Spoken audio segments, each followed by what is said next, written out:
Hey hi friends, எல்லாருக்கும் வணக்கம். எல்லாரும் எப்படி இருக்கீங்க? நல்லா இருப்பீங்கன்னு நினைக்கிறேன். நானும் ரொம்ப நல்லா இருக்கேன். நம்ம வந்து பிஎல் சீரிஸ் தான் பார்த்துருக்கோம். ஸோ என்னோட வாய்ஸ் கொஞ்சம் நாய்ஸோடு வரும். ஏன்னு கேட்டிங்கன்னா சரியான மழைங்க. ஸோ பவர் வேறு கட், எனக்கு வாய்ஸ் கூட ரெக்கார்ட் பண்ண முடியல. ஸோ இன்றைக்கி தான் கொஞ்சம் டைம் கிடச்சிருக்கு. ஸோ பண்ணுறேன். எந்த ப்ராப்ளமாக இருந்தாலும் கொஞ்சம் அட்ஜஸ்ட் பண்ணிவிட்டு வீடியோ பாருங்கள். நம்ம வந்து கோல்டன் பிளேட் பிஎல் சீரிஸ் தான் பார்த்துருக்கோம். லாஸ்ட்டாக 1 2 3 4 மட்டும் பார்த்துருந்தோம். அது வந்து சேனலில் இருக்குது, பார்க்குறவங்களாம் பார்த்துக்கோங்க. அப்புறம் இன்றைக்கி நாம் என்ன பார்க்க போகிறோம்னா எபிசோட் 5 தான் பார்க்க போகிறோம். அதில் பார்ட் 1 பார்ட் 2 பார்ப்போம். அப்புறம் அடுத்த வீடியோவை பார்ட் 3 அண்ட் பார்ட் 4 பார்க்கலாம். சரி, வாங்க கதைக்குள்ளே போவோம். லாஸ்ட் என்ன நடந்திருக்கும்? மார்க்கும் டோங்கும் ஒரு பார்க்கில் தான் உட்காந்துருப்பாங்க. டோங்க மனசில் உள்ளதெல்லாம் சொல்லிட்டு மார்க்கிட்ட அப்படியே பேசிட்டு அவனோட ஜூஸ் வாங்கி குடிச்சிக்கிட்டு இருப்பான். அந்த நேரம் மார்க்குக்கு அவனோட மனசில் தோணுது, நம்மளால் செத்துட்டா கூட மனிதர்களை போல எதுவும் உணர முடியாது. குளிரோ சூடோ வலியோ எதுவுமே நம்ம வந்து ஒன்றுமே செஞ்சிடாது. நம்மளோட ஆர்ட் வந்து ஒரு காலியான பார்க் மாதிரி தான் இருக்கு. ரொம்ப வெறுமையா இருக்கு, உள்ள ஒண்ணுமே இல்லை. அதுல ஒரு பூ பூத்த மாதிரி ஒரு காதல் கூட இல்லை. இப்படிலாம் யோசிச்சுக்கிட்டு டாங் வந்து அந்த ஜூஸ் குடிக்கிறது பார்க்கலாம். அவனோட லிப், அவனோட கண்ணு, அவனோட தொண்டை, அவனோட ஸ்கின், அவன் மேல இருந்து வர அந்த ஸ்மெல் மார்க்கோட மனசுக்குள்ள ஏதோ ஒரு புதுவிதமான உணர்வை தூண்டிவிடுது. அந்த உணர்வோட வெளிப்பாடா சடனா என்ன நினைச்சுன்னு தெரியல. டாங் பேசிக்கிட்டே இருக்கும் போது அப்படியே இழுத்து வச்சு ஒரு கிஸ் நச்சுன்னு நம்மளே மௌனத்தை புகை செய்தில்ல. அந்த முத்தம் வந்து அப்படியே தொடருது கொஞ்சம் கொஞ்சமா. இதழோட இதழ் உரச காம தீக்கும், காதல் தீக்கும். கொஞ்சம் நடுவில் ஒரு அழகான ரொமான்டிக் சுத்தி வர பச்சை பசில்னு சில்லுன்னு காத்து, அதுல ஒரு அழகான முத்தம். அப்படியே அவன் கிஸ் பண்ணிக்கிட்டே இருக்கும் போது மார்க்குள்ள இருக்க அந்த வேம்பயர் அந்த உணர்வுகள் அப்படியே கொஞ்சம் வெளியே எட்டி பார்க்குது. எட்டி பார்க்கும்போது என்ன நடக்கும்? கொஞ்சம் கொஞ்சமா வேம்பயரை மாறும். இருந்தாலும் அந்த முத்தங்களை அவனால் விட முடியல. அவனுக்குள்ள அந்த உணர்வு, அந்த வேம்பயர் உணர்வுகளை அப்படியே கட்டுப்படுத்துது. மார்க்கோட கண்கள் மூடுது. டோங்குக்கும் என்ன நடக்குதுன்னு தெரியல. மார்க்கும் இப்போ இந்த முத்தத்தை விட்டா திரும்ப என்ன நடக்கும் தெரியாது. ஸோ முடிஞ்ச அளவுக்கு முத்தத்தை வாரி பருகிக்கிறான். சடனா என்ன நினைச்சுன்னு தெரியல. மார்க் டோங்க விட்டு கொஞ்சம் தள்ளி போறான். இப்போ 2 பேருக்குள்ளேயும் ஒரு அமைதி. அந்த அமைதி என்ன பேசுறதுன்னு தெரியல. 2 பேருமே நார்மலா பேசிட்டு இருந்தாங்க. சடனா ஒரு கிஸ். யாரும் எதிர்பார்க்க மாட்டாங்கல்ல அந்த முத்தத்தை. அப்படியே 2 பேருமே அமைதியாகும் போது சரியா மழை வர பார்க்குது. மழை வந்ததுமே சரிவா மழை வருது, நம்ம போகலாம் அப்படின்னு மார்க் டோங்க எடுத்துக்கிட்டு அங்கிருந்து ஓடுறான். அடுத்த சீன்ல அப்படியே மார்க்கும் டோங்கும் மலையில நினைச்சுக்கிட்டே ஒரு செட்டரி கீழே தான் ஓடியாராங்க. வந்து நிற்கும் போது 2 பேருமே தொப்பையா நினைச்சுக்கிட்டு இருக்காங்க. அப்போ மார்க் வந்து டோங்க பார்த்து, நீ ஃபுல்லா நினைச்சிட்ட. ஸோ ஹியூமன்ஸ்க்கெல்லாம் மலையில நினைச்சிட்டா ஜலதோஷம் பிடிச்சிக்கும், காய்ச்சல் வரும். ஸோ நீ கண்டிப்பா வீட்டுக்கு போனதும் தலையெல்லாம் நல்லா தோட்டிக்கோ அப்படின்னு சொல்றான். அப்போ டாங்கும் அதுக்கு நீ தான் முன்ன பார்த்துக்கோ அப்படின்னு சொல்ல, அப்போ மார்க் சொல்றான், நான் தான் உனக்கு சொல்லியிருக்கேனே வேம்பயருக்கு இந்த காய்ச்சல், தடிமன், சளி, தோஷம் எதுவுமே அண்டாதுன்னு. எங்களை வந்து எதுவுமே அட்டாக் பண்ண முடியாது. அப்படியா? அப்போ டோங் கேட்குறான், அப்படியா? அப்போ நீ எனக்கு கிஸ் பண்ணது என்ன அர்த்தத்தில் அப்படின்னு கேட்கவும் மார்க்குக்கு என்ன சொல்றேன்னு தெரியல. அப்போ அவனோட மூஞ்சில ஒரு பதட்டம் இருக்கு. என்ன தெரியல டாங், உன்னோட ரத்தத்தை ருசி பார்த்ததுலேருந்து என்னோட சென்ஸ் இருக்குல்ல, அதெல்லாம் வந்து ஒரு மனிதர்கள் போல உணர தொங்கிடுச்சு.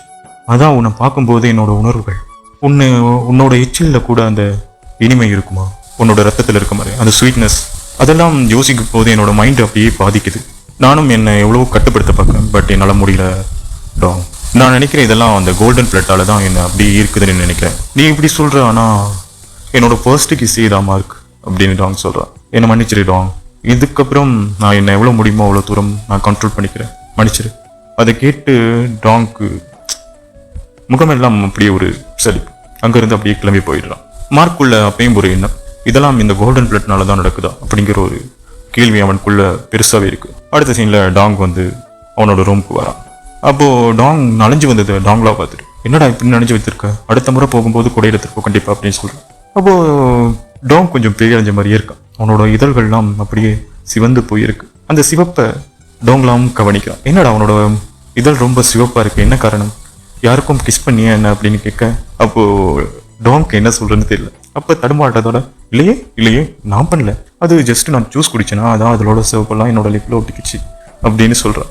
அப்போ சடனா டோங் போயிட்டு டோங்களாட்ட கேட்குறேன், சரி டோங்களா, நீ யாரையாவது கிஸ் பண்ணியிருக்கியா? டோங்களா அப்படியே திரும்பி டோங்கோட முகத்தை பார்க்குறேன். பார்த்துட்டு இப்பயே உனக்கு இந்த கேள்வி வருது அப்படின்னு ஒரு கேள்வியோட கேள்வி கேட்கு.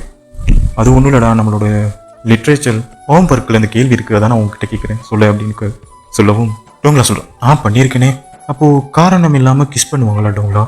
அப்போ டோங்களா சொல்கிறான், முடியும், ஆனால் அந்த கிஸ்ல எந்த விதமான ஃபீலுமே இருக்காது.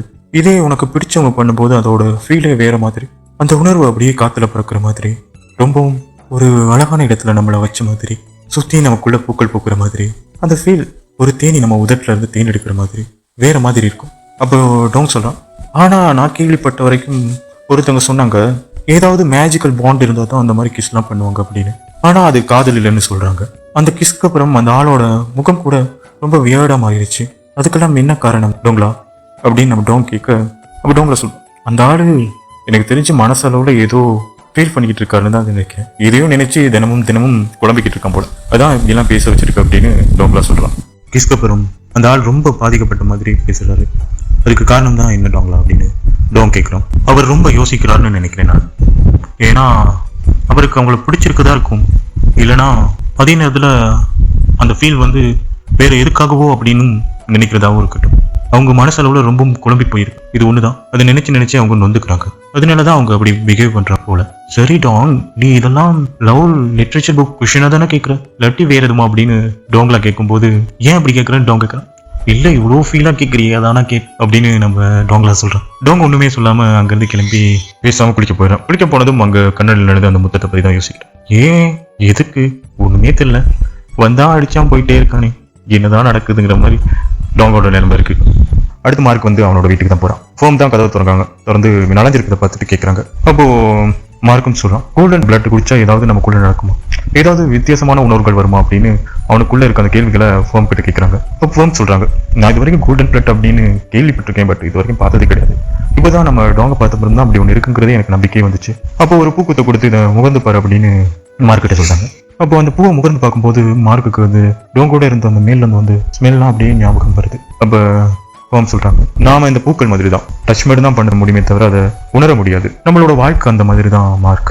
ஆனா அந்த கோல்டன் பிளட்டுக்கு எவ்வளவு பவர் இருக்கு, அது நம்மளோட லைஃப்பை எப்படி சேஞ்ச் பண்ணு அப்படிங்கிறது இது யாருக்குமே தெரியாது. அது ஒரு கேள்விக்குறியாவே இருக்கு. ஆனா அந்த கொஞ்ச நாளா நானும் உன்னை பாக்குறேன், மாறிட்டேன், உனக்குள்ள ஏதோ ஒரு மாற்றம் நடந்திருக்குன்னு மட்டும் எனக்கு தெரியுது அப்படின்னு ஃபோம் சொல்றாங்க. மார்க் அந்த கேள்விக்கு எந்த பதிலுமே கொடுக்கல, அமைதியா இருக்கான்.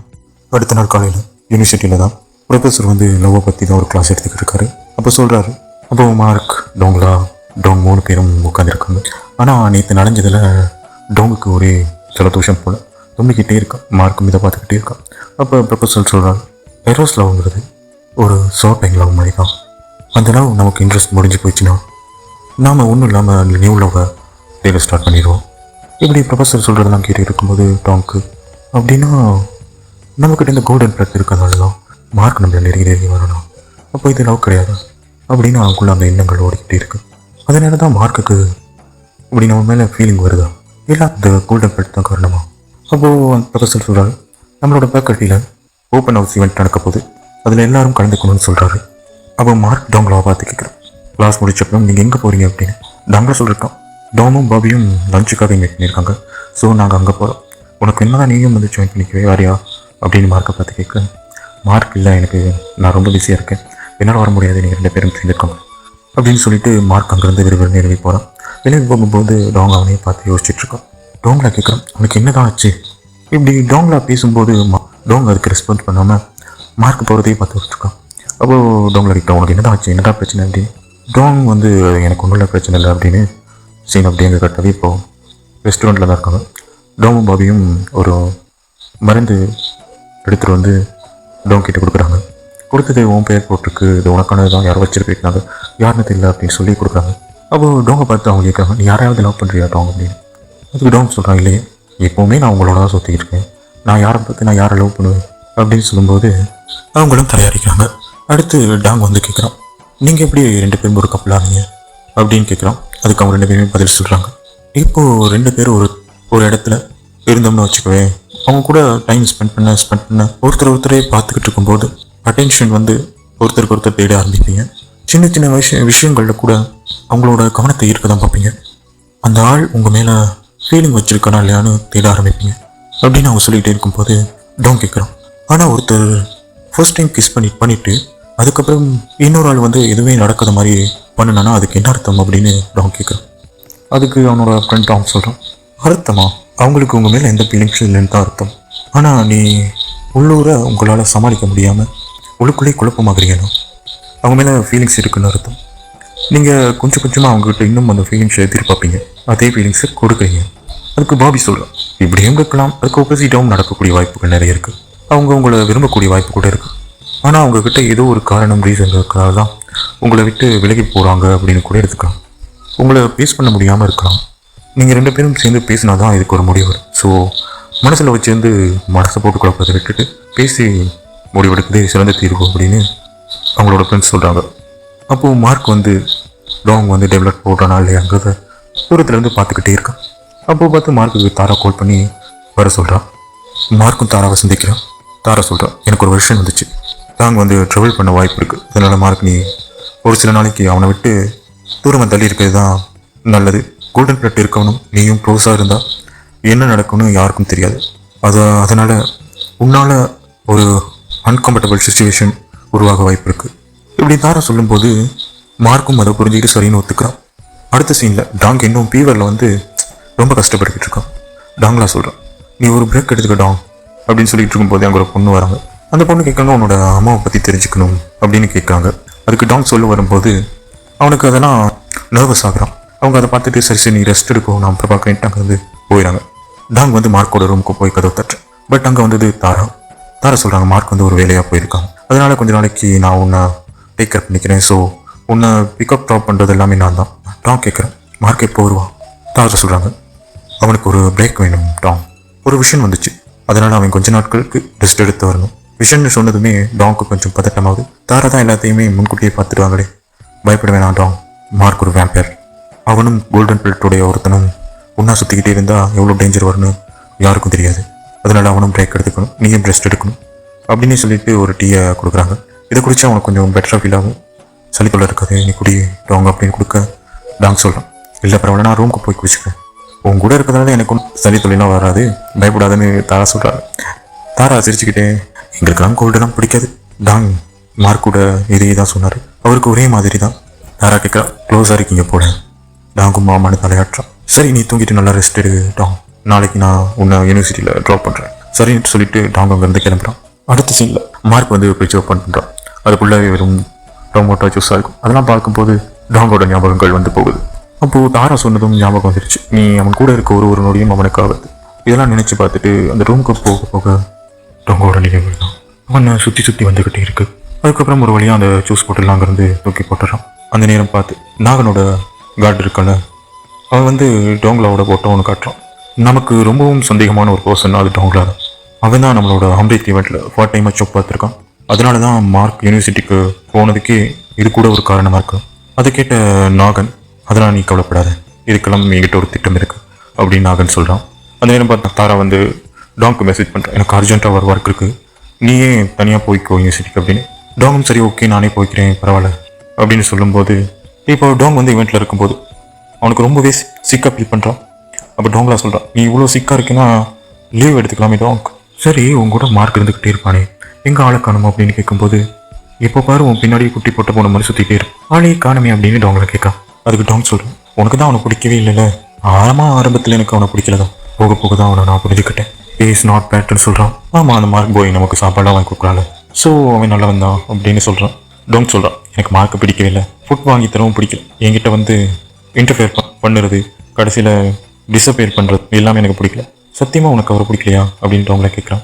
சரி நீ அந்த கிஸ் பற்றி பேசின பேர்லேருந்து அதில் ஏதோ இருக்குன்னு எனக்கு தோணுது அப்படின்னு டோங்லா சொல்லும்போது, அப்போ ப்ரொஃபஸர் வந்து ஸ்டேஜுக்கு கூப்பிடுறாரு. அந்த நேரம் நாகனும் அந்த ஈவெண்ட்டுக்கு வரான். டோங் போயிட்டு பேச ட்ரை பண்ணுறான். ஆனால் அவனோட பார்வை எல்லாமே டோங்லா மேலே தான் இருக்குது. ஏன்னா அந்த கோல்டன் பிளட் டோங்லாவாக இருப்பானோ அப்படிங்கிற ஒரு சந்தேகம் நாகனுக்கு இருக்குது. இதெல்லாம் மார்க் வந்து லாங் டிஸ்டன்ஸ்லேருந்து பார்த்துக்கிட்டு தான் இருக்கான். அப்படியே அந்த சீன் அங்கே முடியுது. அடுத்த பாட்டில் இன்னும் பார்க்கலாம், இன்னும் சுவாரஸ்யமாக பார்க்கலாம். ஸோ இப்போது முடிக்கிற ஃப்ரெண்ட்ஸ், சப்போர்ட் பண்ணுங்கள், லைக் பண்ணுங்கள், கமெண்ட் பண்ணுங்கள்.